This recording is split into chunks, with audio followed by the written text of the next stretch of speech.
요즘 투자 시장이 다시 들썩이고 있습니다.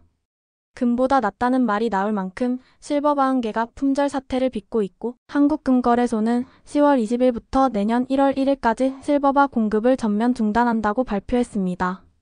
이제 웬만한 은행에서는 은 제품을 사기조차 힘든 상황이죠. 그뿐 아니라 일부 금거래소에서도 금 공급이 일시적으로 제한되고 있습니다. 금값은 사상 최고치를 경신하며 실물 투자자들의 관심이 폭발적으로 늘고 있습니다. 전 세계에 매장된 금은 약 21만 톤, 은은 약 57만 톤으로 추정됩니다. 하지만 매년 채굴되는 양은 금이 약 3,300톤, 은이 약 2만 5천 톤에 불과합니다. 즉, 금과 은은 한정된 자원이기 때문에 채굴과 생산에 상당한 시간과 비용이 들며 이 때문에 역사적으로 가치 저장 수단으로 의미가 컸습니다. 화폐가 실내로 움직이는 지금 시대에도 금과 은은 여전히 희소성과 실물 가치를 가진 안전자산으로 평가받습니다. 그런데 이런 현상을 제대로 이해하려면 금과 은의 과거를 함께 돌아볼 필요가 있습니다. 잠깐 금과 은의 역사에 대해서 알아볼까요? 금은 인류가 발견한 가장 오래된 금속 중 하나로 약 6,000년 전 고대 메소포타미아와 이집트에서 처음 사용되었습니다. 그 당시 금은 부와 권력의 상징이었고 파라오의 무덤에는 수많은 황금 장식품이 함께 묻혔죠. 이후 금은 로마 제국의 화폐로 중세시대엔 왕권의 상징으로 자리 잡았습니다.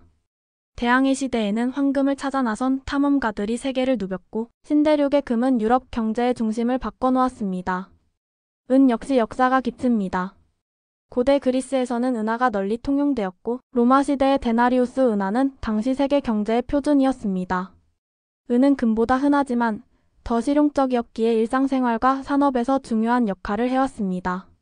식기, 장신구, 의식도구, 그리고 화폐까지 은은 인간 문명 속에 깊게 스며들어 있죠. 그런데 인류는 단순히 금속만으로 거래를 이어갈 수 없었습니다. 거래가 늘어나고 교역이 확장되면서 금과 은은 화폐로 진화했고 이후 종이 지폐가 등장했습니다. 20세기 초까지는 금본위제 아래에서 지폐의 가치는 금 보유량으로 보장되었지만 1971년 미국 닉슨 대통령이 금본위제를 공식적으로 폐지하면서 지폐는 신용으로 움직이는 시대가 열렸습니다.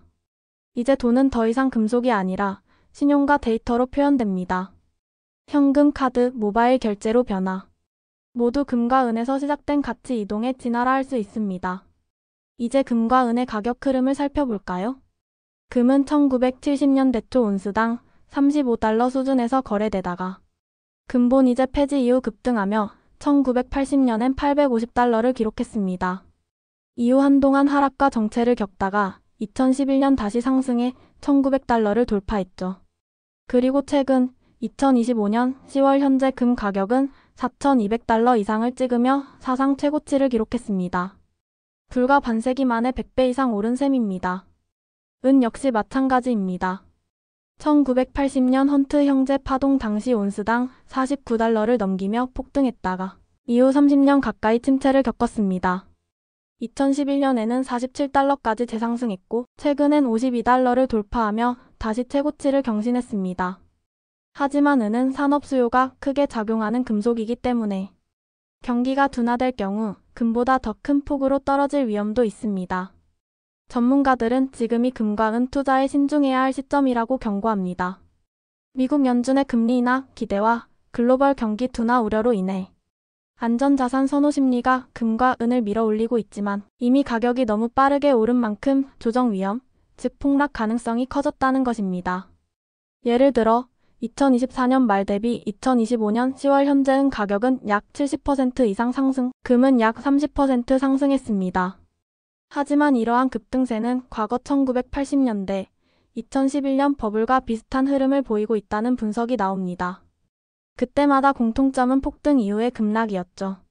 한 통계에 따르면 금이 단기 최고치를 기록한 후 6개월 내 평균 마이너스 18% 조정, 은은 평균 마이너스 25% 이상 하락한 사례가 여러 차례 있었습니다.